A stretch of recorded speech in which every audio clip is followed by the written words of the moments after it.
50 వసంతాల సినిమా ప్రపంచం, ఎన్నటికీ చెరిగిపోని తరిగిపోని ఆణిముత్యాల్లాంటి 150 సినిమాలు. ఆయన వయస్సు ఇప్పుడు 69 సంవత్సరాలు. రంగుల ప్రపంచంలోకి అడుగుడిగి 50 వసంతాలు పూర్తి చేసుకున్న దర్శకరత్న దాసరి నారాయణరావు గారి అంతరంగాన్ని ఆవిష్కరించే ప్రయత్నం చేద్దాం. నమస్తే సార్. మరి టీ న్యూస్ తరపున మీకు జన్మదిన శుభాకాంక్షలు సార్. 69వ జన్మదిన వేడుకలు జరుపుకుంటున్నారు. మరి ఈ పుట్టినరోజు వేడుకకు సంబంధించి ఏదైనా ప్రత్యేకత ఉందా? అంటే ఇంతవరకు నేను ఎప్పుడు పుట్టినరోజులు నేనుగా జరుపుకోలేదమ్మా. అసలు ఎక్కడో నేను ఓ సామాన్యమైన పేద కుటుంబంలో పుట్టినవాడిని. సో జనరల్గా మనకు పుట్టినరోజులు అంటే ఏంటో తెలియదు, ఎవరు చేయరు కూడా. నేను డైరెక్టర్ అయిన తర్వాత 1972లో 75లో నేను సాయంకాలం ఇంటికి వచ్చేసరికి మా ఆవిడ అద్భుతంగా డెకరేట్ చేసి లైట్స్ అవి పెట్టి మొత్తం మా ఫ్యాన్స్ని, అభిమానుల్ని, మా ప్రొడ్యూసర్స్ని అందరినీ పిలిచి కేక్ కట్ చేయించి, అదే నా ఫస్ట్ బర్త్డే వేడుక. మా ఆవిడ దగ్గరుండి ఆమె తయారు, అట్లాగే ప్రతి సంవత్సరం ఆమె దగ్గరుండి చేసేది. సో లాస్ట్ బిఫోర్ ఇయర్ కూడా ఆమె దగ్గరుండి చేయించి, ఇప్పుడు ఆమె లేదు. సో లాస్ట్ ఇయర్ అందుకే చేసుకోలేదు. ఈ సంవత్సరం కూడా వద్దనుకున్నాను. సరే మా శిష్యులందరూ వద్దంటే ఇలా కంటిన్యూ అయిపోతుంది, మేము అందరూ ఇంతమంది మేము కలుసుకునే అవకాశం. ఇప్పుడు సాధారణంగా పెళ్ళిళ్ళు జరుగుతున్నాయి. ఈ మూడు ముళ్ళు అనేది మూడాళ్ల ముచ్చటగానే ఉండిపోతుంది. మరి మీ అనుబంధం గురించి మాట్లాడుకుంటే చాలామంది కూడా చెప్తుంటారు, దాసరి గారు పద్మ గారి అనుబంధం చాలా అద్భుతమని. ఆ అనుబంధంలో ఆ ఆప్యాయత, ఆ అనురాగాలు ఎలా మెయింటైన్ చేస్తారు? అంటే ఒకటమ్మా, ఈ డిపెండ్స్ ఓన్లీ ఆన్ అండర్స్టాండింగ్. నేను స్వర్గనరకం సినిమాలో చాలా క్లియర్గా చెప్పాను భార్యాభర్తల అనుబంధం ఎలా ఉండాలి అనేది. ఎందుకంటే ఎప్పుడైనా సరే ప్రాబ్లమ్స్ భార్యాభర్తల మధ్య ఎప్పుడు వస్తాయంటే ఈగో క్లాషెస్లో వస్తాయి. కాసేపు భార్య బాధపడుతుందో, బాధ ఆవేశంలో ఉందో అనుకున్నప్పుడు భర్త జస్ట్ కాంప్రమైజ్ అయ్యి సైలెంట్ అయిపోతే తర్వాత మారిపోతుంది. అలాగే భర్త కొంచెం ఎమోషనల్గా ఉన్నప్పుడు భార్య కాంప్రమైజ్ అయితే సమస్య పరిష్కారం. పైగా రెండోది, ఎప్పుడైనా సరే సమస్య ఇద్దరి మధ్య ఉన్న సమస్యకి మధ్యలో మూడో వ్యక్తి రాకూడదు.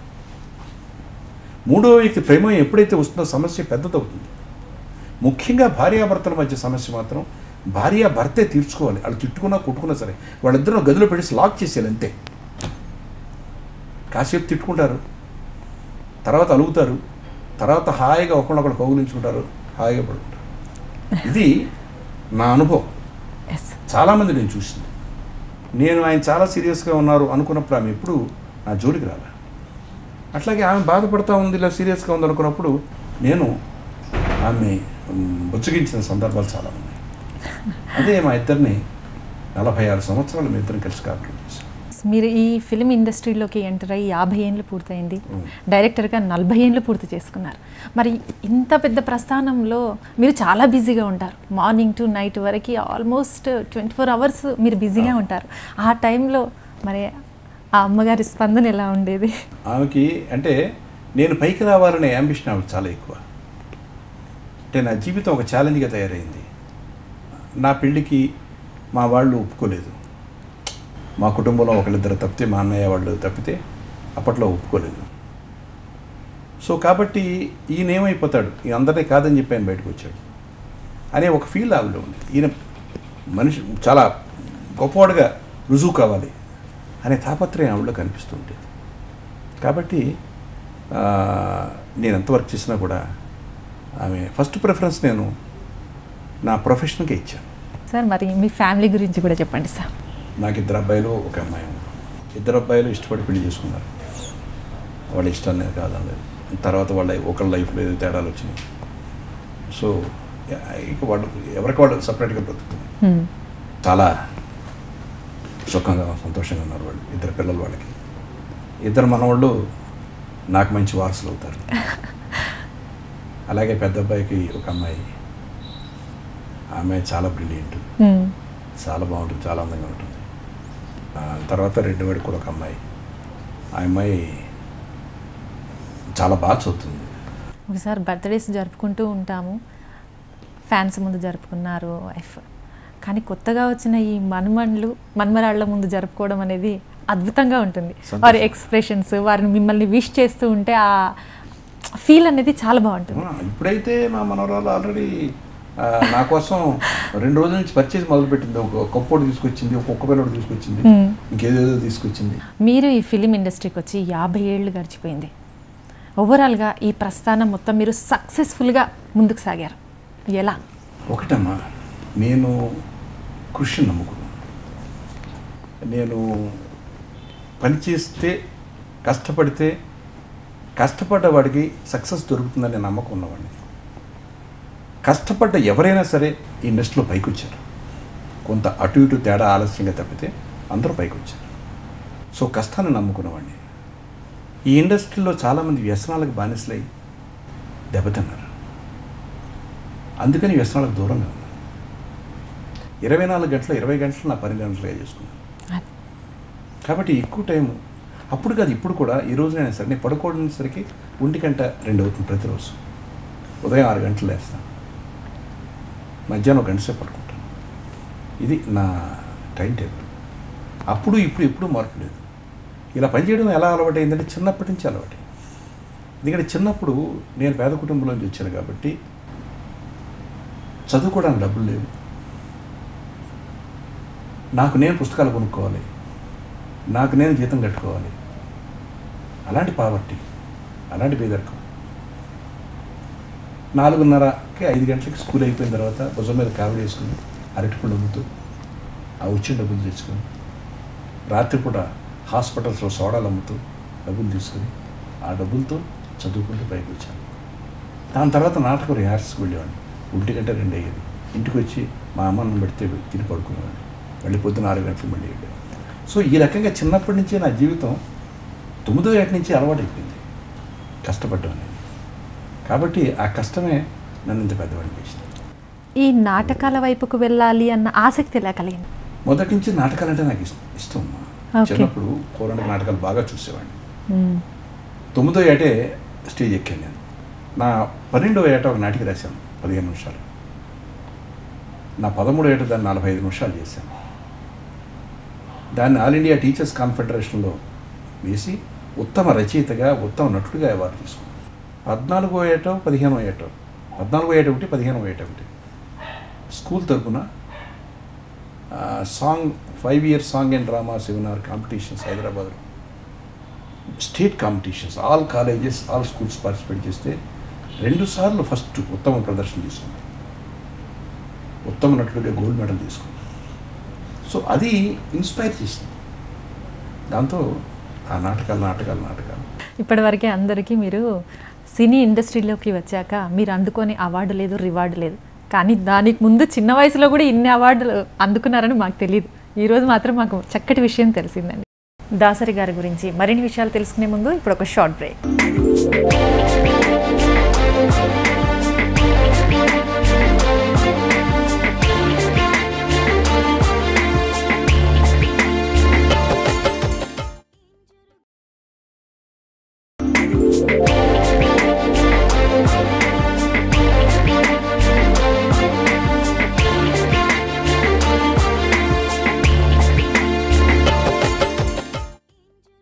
Welcome back.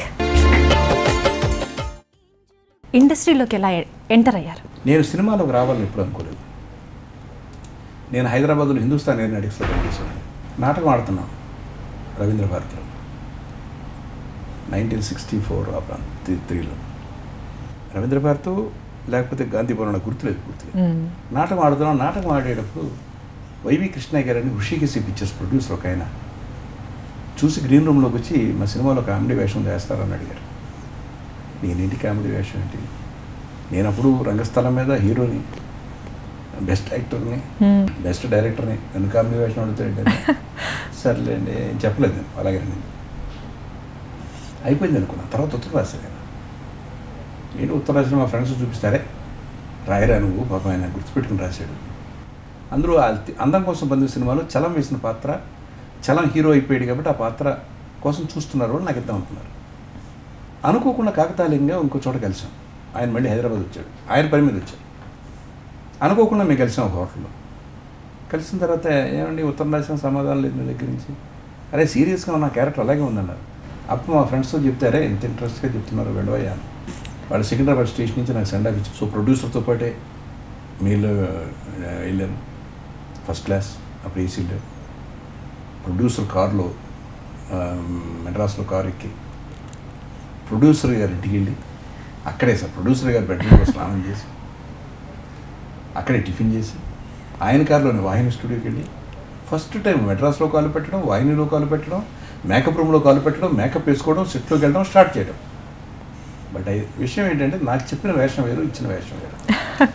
అప్పటికి మార్చేస్తారు, అది బాలకృష్ణకి ఇచ్చారు ఆ వేషం, కమెడియన్ బాలకృష్ణ. దాంతో నేను డిసప్పాయింట్ అయ్యి 2 రోజుల తర్వాత నేను చేయలేనని చెప్పాను. సరే దాన్ని ముగించేశారు. వెనక్కి వచ్చేస్తే నేను వేషం చేయలేదు వద్దన్నాను అంటే ఎవడు నమ్ముతాడు? అదో కోరు చెప్తున్నాడు, తీసేసి ఉంటారు. అవకాశం దొరకడమే గొప్ప, అలాంటిది ఇస్తే తీసేసి ఉంటారు. ఇస్తేనే ఏదో వచ్చి గొప్ప చెప్తున్నాడు అని అంటారు. ఎగ్జాక్ట్ నవ్వుతారు. వాళ్ళంతా దండలేసి పంపించారు. సికింద్రాబాద్ నుంచి బయలుదేరిన సీన్ ఫ్లాష్ బ్యాక్లో కనిపిస్తూ ఉంది. ఏం చేయాలి? పాలకొం పద్మరాజు గారిని రైటర్ ఉన్నారు, ఆయన మా వెస్ట్ గోదావరి. ఆయన దగ్గర మా అన్నయ్య గారు చదువుకున్నారు. సో నేను వెళ్ళి ఆయన అడిగా, సార్ ఇలాగే నా పుస్తకాలు, నేను రాసిన నాటకాలు, ప్రింట్ అయిన పుస్తకాలు అవన్నీ చూసి ఆయన చాలా అప్రిషియేట్ చేశాడు. ఓవరాల్గా మీరు ఇండస్ట్రీకి వచ్చారు, నిరూపించుకున్నారు, ఒక డైరెక్టర్గా ఫస్ట్ మూవీ స్టార్ట్ చేశారు. కానీ ఒక డైరెక్టర్కి సాధారణంగా మనం చూస్తుంటే ఒక మూవీ, 2వ మూవీ సక్సెస్ అవుతుంది, 3వది. కానీ మీరు వరుసగా 12 సినిమాలు సక్సెస్ అవ్వడం అనేది ఎలా జరిగింది? అంటే ఎలా జరిగిందంటే నేనేం చెప్పగలను, మామూలు విషయం కాదు. నిజమేనమ్మా, ఇవాళ మామూలు విషయం కాదు. ఆ రోజున అలా జరిగిపోయింది అంతే. అంటే ఒక డిఫరెంట్ సినిమాలు తీశాను నేను. అప్పుడు పెడుతున్న పోకడ హీరో హీరోయిన్ డ్యూయెట్లు, హీరో డామినేషను ఉన్న దాంట్లో హీరో లేకుండా అలా వెళ్ళాను. తాత మనవడు ఒక కథ, ఒక కుటుంబానికి సంబంధించింది, సంసారం సాగరం. ఇవాళ ఇంట్లో ఆడవాళ్ళు ముసలాళ్ళు ఉండి ఆడపిల్ల పుట్టగానే రే ఒక మగవాడు పుట్టగానే ఒక ఆడపిల్లనా లేకుండా ఎలారా అంటే మళ్ళీ నెక్స్ట్ కాను కోసం ఎదురు చూస్తారు. అప్పుడు మగాడే పుడితే ఒరే ఆడపిల్ల లేకుండా ఎట్టరా, నువ్వు ఎట్టా ఆపరేషన్ చేయించుకుంటావు, నాకు కుదరదు, నువ్వు అలా ఆపరేషన్ చేయించుకుంటే నేను చచ్చిపోతాను ఇలా చెప్తారు. అలా 6 పుట్టేసి 7వది ఆడపిల్ల పుడితే ప్రయోజనం ఏముంది? సో ఆ సంసారాన్ని ఎవరు భరించాలి? అలాంటి అధిక సంతానం ఉంటే ఒక మిడిల్ క్లాస్ ఫ్యామిలీలో వాడు ఎలాంటి సమస్యలు ఫేస్ చేస్తారు? కొన్ని వేల కుటుంబాల కథ. ఇలాగే ఒక్కొక్క డిఫరెంట్ కథలు. బడ్రోత్ భార్య, ఓ కలెక్టర్ భార్య, బడ్రోత్ భార్య, వాళ్ళిద్దరూ స్నేహితులు. స్కూల్లో ఉన్నప్పుడు ఒకళ్ళంటే ఒకళ్ళు ఎడమొఖం పెడమొఖంగా ఉండేవాళ్ళు. అలాంటి కలెక్టర్ భార్య దగ్గర తన భర్త బంట్రోతు కూరగాయలు తీసుకెళ్ళి ఆమె చీరలు తీసుకెళ్ళి ఉతకాల్సి వస్తే ఆ అమ్మాయికి ఎలా నిజంగా సార్ ఆ మూవీ కళ్ళకి కట్టినట్టుగా ఉంటుంది, ఒక అమ్మాయి మానసిక బాధ. ఇలా ఒక్కొక్క కథ పెడుతుంటే ఇవన్నీ కథల ప్రేరణతో వెళ్ళాను. కాబట్టి అప్పటికి ఇది ఒక కొత్త పొరబడైంది. నిజంగా మీరు చెప్పినట్టు అంటే ఒక ఫ్యామిలీలో, సమాజంలో జరుగుతున్న ప్రతి అంశాన్ని మీరు టచ్ చేశారు. ఫ్యామిలీలో ఎలా ఉండాలి ఏంటి అనేదే కాకుండా సామాజిక సమస్యలు ఉంటాయి. మీరు కారం చేడుకు సంబంధించి కూడా ఒక మూవీలో, అలాగే ఒసై రాములమ్మ సినిమాలో, దాంట్లో కూడా ఎంతో వైవిధ్యభరితంగా ఉంటుంది ఆ మూవీ. ఇప్పటికీ తెలంగాణలో ఆ సినిమాకు ముందు నేను తెలంగాణ అంతా తిరిగి వచ్చాను. ఉదయం పెట్టడానికి ముందు, పత్రిక పెట్టడానికి ముందు తెలంగాణ అంతా తిరిగి వచ్చాను. ఒసై రాములమ్మ బాగా స్టడీ చేశాను లోపల ఇంటీరియర్స్ పెట్టి. నిజంగా నేను ఒసై రాములమ్మ ఇవన్నీ తీసిన తర్వాత వాళ్ళు ఎంత అభిమానించేవారు, మామూలు అభిమానం కాదు. ఇప్పటికీ అభిమానం అలాగే ఉంది వాళ్ళు. ఎగ్జాక్ట్ సార్, ఇప్పటికే అభిమానం ఉంది. ఎవరు కూడా అంత అంటే మీరు ఎంతగా స్పృశించారంటే ఆ సినిమా ద్వారా జనాలు ఎంత స్పందన అంటే ఒసై రాములమ్మ అనగానే బండ్లు కట్టుకొని అందరూ వెళ్ళి సినిమా చూసి వచ్చారు. చాలా స్పందన వచ్చింది ఆ మూవీకి. డైరెక్టర్గా మీకంటూ ఉన్న పేరు అంటే ఎవరైనా చెప్పుకున్నా కూడా ఫస్ట్ మీ పేరే చెప్పుకుంటారు, దర్శకరత్న. ఆ అవార్డు రివార్డులు మీకు దక్కాల్సిందే. ఓకే, ఒక నటుడిగా ఎప్పుడు స్టార్ట్ చేశారు ఈ ప్రస్థానాన్ని? నటుడిగా నేను మొట్టమొదట ఆ వేషం వేసిన తర్వాత ఇక మళ్ళీ ఏదైనా నేను రాసే సినిమాలో ఎప్పుడైనా తమాషాగా సరదాగా ఒక సీన్ వరసీన్లో కనిపించానేమో తప్పితే క్యారెక్టర్ మీద పెద్దగా ఇంట్రెస్ట్ చూపించలేదు. కానీ స్వర్గం నరకం తీసేటప్పుడు, అది 10వ సినిమా, స్వర్గం నరకం తీసేటప్పుడు ఆచార్య పాత్ర కోసం చాలామందిని టెస్టులు చేసి 2 షెడ్యూల్ చేసిన తర్వాత ఆ పాత్ర కోసం ఆ వేషం రాకుండా పోస్ట్ పోన్ చేసి చివరికి ఎవరు దొరకపోతే నేను వేశాను. అట్లా మళ్ళీ నటుడిగా ప్రస్థానం స్టార్ట్ అయింది. సార్ మీ డైరెక్షన్లోనే మీరంత అద్భుతంగా ఎలా నటించగలుగుతారు? అంటే నాకు పెద్ద డిఫరెన్స్ కనిపించట్లేదమ్మా. అంటే మీరు సర్ప్రైజింగ్ అంటుంటే నాకు ఎంత కష్టమా అనే ఫీలింగ్ వస్తుంది తప్పితే ఇవన్నీ అవలేలాగా జరిగిపోయాయి అంతే. ఇప్పుడు నాకు తెలిసి ఏ డైరెక్టర్ కూడా ఒక పాత్రలో మీరు జీవించినట్టుగా జీవించలేదు. డైరెక్షన్ చేయొచ్చు, బట్ మీరు ఒక నటుడిగా చూస్తే మీరు పక్కా నటుడనే అనుకుంటారు ఎవరైనా. అంతలా పాత్రలో జీవిస్తారు. ఎలా చేయించడం వేరు, చేయడం వేరు కదా. మొదటి నుంచి నేను యాక్టర్ని కదమ్మా, అది మొదటి నుంచి రంగస్థలం మీద యాక్టర్. ఎగ్జాక్ట్. దాసరి గారి అంతరంగాన్ని మరింత ఆవిష్కరించే ముందు ఇప్పుడు ఒక షార్ట్ బ్రేక్.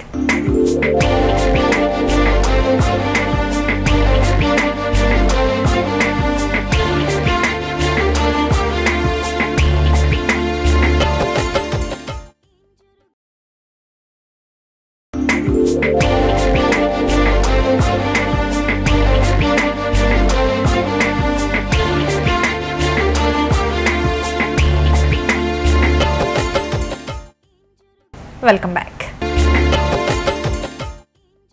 ఇప్పుడు డైరెక్టర్గా ఎన్నో ఒడిదుడుకులు కూడా మీరు ఫేస్ చేశారు. అన్ని సినిమాల హిట్స్ ఓకే, ఆ తర్వాత ఏదైనా ఫ్లాప్స్ మిమ్మల్ని అరే అని బాధ కలిగించిన సంఘటనలు కూడా ఉన్నాయా? ఎందులో చాలా గొప్ప అనుభవం ఉంది, మామూలు అనుభవం కాదు. మొదటి సినిమా తాత మనం నుంచి వరుసగా 12 సినిమాలు హిట్స్ అయిన తర్వాత, జూబ్లీస్ 100 డేస్లు 1 ఇయర్ ఆడిన తర్వాత 13వ సినిమా ముద్దబంతిపు. ఆ సినిమా రిలీజ్కి విజయవాడ వెళ్ళాను. మార్నింగ్ షో థియేటర్లో వెళ్ళి చూశాను. విపరీతమైన జనం, 2 థియేటర్ల జనం వెనక్కి వెళ్ళిపోయారు. ఇంటర్వల్కి ముందు నుంచి నన్ను హూట్ చేయడం మొదలుపెట్టారు. థియేటర్ వచ్చేసాను. సినిమా ఫ్లాప్ అయింది. ఎంత ఫ్లాప్ అయిందంటే మ్యాట్నింగ్ సగం జనం ఉన్నారు, ఫస్ట్ షోకి 1/3 ఉన్నారు, సెకండ్ షో చాలా తక్కువ మంది ఉన్నారు. అంటే 3 షోల్లోనే అంత మార్పు. హైదరాబాద్ వచ్చాను. హైదరాబాద్లో ప్రశాంత్ నన్ను కొత్తగా చూడడం మొదలుపెట్టారు. వింతగా అయిపోయిందిరా వీడి పని, ఏ అమ్మ వీడి పెద్ద డైరెక్టర్ అంట అన్న ఎక్స్ప్రెషన్ కనిపించింది. వాళ్ళు అన్నారని చెప్పట్లా. బాగా సిగ్గుపడ్డాను, అవమానపడ్డాను. హైదరాబాద్ ఫ్లైట్ ఎక్కి చెన్నై వచ్చాను. మెడ్రాస్ అప్పుడు మెడ్రాస్ వస్తే జనరల్గా నేను ఎయిర్పోర్ట్కి వెళ్ళేటప్పుడు నాకు కూడా 10 నుంచి 20 కార్ల దాకా వచ్చాయి నాతో పడ్డాము ప్రొడ్యూసర్స్. అలాగే నేను వచ్చినప్పుడు నన్ను పికప్ చేసుకోవడానికి కూడా 10-15 మంది ప్రొడ్యూసర్ వచ్చారు. ఒక్క కారు రాలేదమ్మా, ఒక్క ప్రొడ్యూసర్ రాలేదు. రాలేదు సరే కదా, నా కారు కూడా రాలేదు. ఏంటంటే మా డ్రైవర్కి ఏదో ఒంట్లో బాగాలేదు, సరే ఎవరొకరు వస్తారు కదా తీసుకొస్తారు అంటున్నారు. ఆటో ఎక్కి ఇంటికి వచ్చాను. చాలా బాధ అనిపించింది ఆ రోజు. ఏడుపు ఒకటే తక్కువ. సాయంకాలం ఒక ప్రొడ్యూసర్ వచ్చాడు. అక్టోబర్ నుంచి అతని డేట్స్, ఇది మేలో జరిగింది. అతను వచ్చి సార్ మనం అక్టోబర్ అనుకున్నాం, అంతకుముందు అతను కొంచెం అడ్వాన్స్ చేయండి సార్ ఉన్నవాడు. సార్ అక్టోబర్ అనుకున్నాం కదా, నేను నెక్స్ట్ ఇయర్ చేసుకుంటాను సార్, మార్చి ఏప్రిల్ తర్వాత, కొంచెం అడ్వాన్స్ అవసరం సార్ అన్నాడు. ఏంటి ఇలా అడిగాడు అనుకుని ఇంకో ప్రొడ్యూసర్ తోటి సాయంత్రం చెప్పాను. ఏంటి ఎట్లా అన్నాడు అతను, అడ్వాన్స్ కావాలని చెప్పి. నేను అది అడగడానికి వచ్చానండి, మా పార్ట్నర్ కొంచెం అవసరం పట్టండి, వాళ్ళ అమ్మాయి ఏదో పెళ్ళి ఉందట, అడ్వాన్స్ కావాలంటున్నాడు. ఇలా ఎంతమంది అభిప్రాయం ఉందో అని చెప్పి ఒక్కొక్కరిని పిలిస్తే 26 మంది అడ్వాన్స్లు తిరిగి అడిగి పూర్చేసుకున్నారు. 28వ తారీఖుని 1975 25ని గృహప్రవేశం చేశాను మా ఇంట్లోకి. జూన్ 8వ తారీఖుని ఇల్లు తాకట్టు పెట్టాను. నెల కూడా కాల అంతే తాకట్టు పెట్టి 26 మందికి అడ్వాన్స్ తిరిగి ఇచ్చేస్తాను. సో ఒక్క ప్లాఫ్తో మనిషి చరిత్ర ఎలా మారిపోతుందో, ఇదేమీ అవాస్తవం కాదమ్మా. ఇది ఆ రోజు ఇండస్ట్రీలో ఉన్న అందరికీ తెలుసు. అంటే ఒక మనిషి అలా పెరిగితే ఎంత గ్రాఫ్ పడేయగలదో ఫెయిల్యూర్ అనేది నా కళ్ళతో చూశాను, నా స్వానుభవంతో చూశాను. దాని తర్వాత ఇక ఫెయిల్యూర్కి సక్సెస్కి ఆలోచించదలుచుకున్నాను. మళ్ళీ తర్వాత వరుస 14 ఇట్లు ఇచ్చాను. 80లో 14 సినిమాలు రిలీజ్ అయితే 13 పిక్చర్లు హిట్ ఒక సంవత్సరంలో. 82లో 10 సినిమాలు రిలీజ్ అయితే 9 పిక్చర్లు హిట్. సో ఇవన్నీ కళ్ళతో చూసినవాడు. చాలా పెద్ద ఇన్సిడెంట్ని ఫేస్ చేశారు.